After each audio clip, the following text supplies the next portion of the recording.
Winning in Ukraine is critically important for deterring war in Taiwan. I will defend this statement.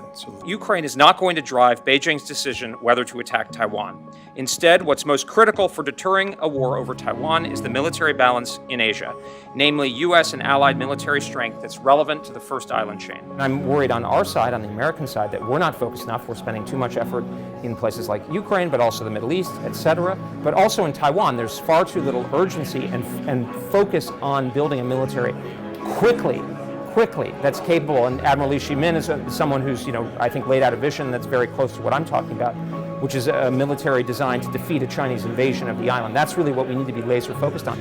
And frankly, all of the political support in the world will not matter if the PLA occupies the island very quickly and creates a fait accompli.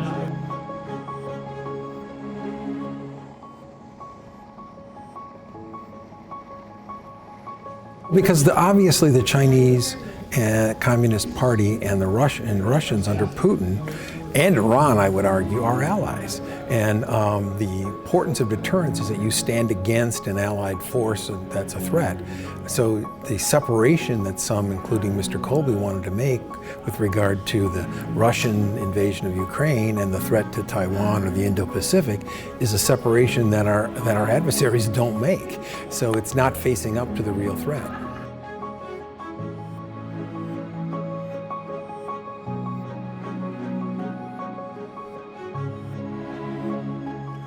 A war with the CCP to defend Taiwan must be an American war. Well, because the magnitude of the forces that would be brought by the CCP cannot be met in any way by Taiwan alone. So a war in Taiwan, unlike the war in Ukraine where we're supporting the Ukrainians and they're doing the fighting, a war over Taiwan would require U.S. ships, U.S. undersea capabilities, air, space, cyber, and others, just because of the magnitude of the forces involved by the Chinese communists. Remember, Mao Zedong wanted to get across the strait and occupy Taiwan. The reason he didn't is the U.S. Navy was protecting Taiwan after the outbreak of the Korean War. And if you wanted to avoid a war, as I do, without surrendering, you have to be ready. We have to convince Xi Jinping that he is likely to fail in the invasion.